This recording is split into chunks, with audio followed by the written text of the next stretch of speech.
விஜயுடைய வாகனம் கரூருக்கு திட்டமிட்ட பாதையில வராம ராங் ரூட்ல வந்ததாகவும் எஃப்ஐஆர்ல குறிப்பிடப்பட்டிருக்கு.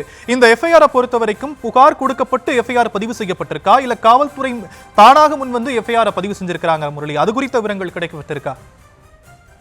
நிச்சயமாக சாம், கரூர் சம்பவத்தை பொறுத்தவரை திட்டமிட்டு கொடுத்தபடி அவர்கள் வரவில்லை. குறிப்பாக நேற்று முன்தினம் அவர்கள் நாமக்கலில் நிகழ்ச்சியை முடித்துவிட்டு அந்த இடத்திலே இந்த சம்பவம் நடைபெற்றிருக்கும் என எதிர்பார்க்கப்பட்டது. ஏனென்றால் அவ்வளவு கட்டுக்கடங்காத கூட்டம், காவல்துறையினரால் கூட அவர்களை கட்டுப்படுத்த முடியவில்லை. குறிப்பாக இவர்களுக்கு கட்டுப்பாடுகள் விதிமுறைகள் எப்படி விதிக்கப்பட்டிருக்கு என்றால், அதாவது 10,000 நபர்கள் மட்டும்தான் கூடுவார்கள் என அந்த மாவட்ட செயலாளர் ஒரு மனு அளிக்கிறார். அந்த மனுவின் அடிப்படையில் தமிழக போலீசார், கரூர் மாவட்டத்தில் இருக்கக்கூடிய போலீசார் 500 போலீசாரை பாதுகாப்பிற்காக போடுகிறார்கள்.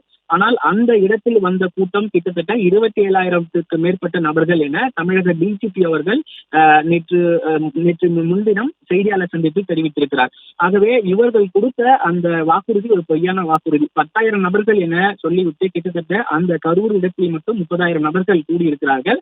அது மட்டும் இல்லாமல் நாமக்கல்லில் நடந்த இந்த நிகழ்ச்சி முடிந்து அங்கிருந்து வர காய்ந்த கூட்டமும் பாதி நபர்கள் தொடர்ச்சியாக அவருடைய வாகனத்தை பின்தொடர்ந்து கிட்டத்தட்ட கரூர் வரைக்குமே சென்றிருக்கிறார்கள். அந்த கூட்டமும் அதிகரித்திருக்கிறது.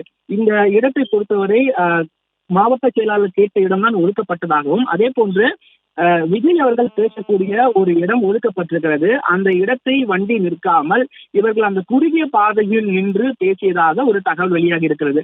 அதன் அடிப்படையில் தாங்கள் ஒதுக்கப்பட்ட, அதாவது காவல்துறை ஒதுக்கப்பட்ட இடத்தில் விஜய் பேசாமல் அந்த இடத்தை தாண்டி அவர்கள் அந்த குறுகலான இடத்தில் தான் அவர் பேசியதாக கூறப்படுகிறது.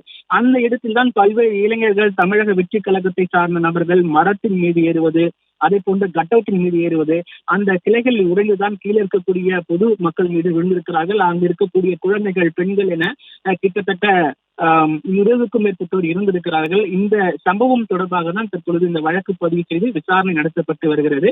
குறிப்பாக தமிழக வெற்றி கழக நிர்வாகிகள் மற்றும் தொண்டர்கள், அதே போன்று இளைஞர்கள் ஒரு சாலை வழியாக வரும் பொழுது இவர்கள் மாற்றுப்பாதைக்காக ஒன்வேயில் ஏறி செல்கிறார்கள். அப்பொழுது இன்னும் கூட்ட நெரிசல் அதிகரிக்கப்படுகிறது. ஆகவேதான் இவர்கள் வகுத்த அந்த வழிபாதையில் நடிகர் விஜய் செல்லவில்லை, மாற்றுப்பாதையாக எடுத்து செல்கிறார்கள். இதற்கான கூட்டமும் அதிகரிக்க கூடுகிறது. அது அடுத்தபடியாக இந்த விபத்துகள் எல்லாம் நடைபெறுகிறது.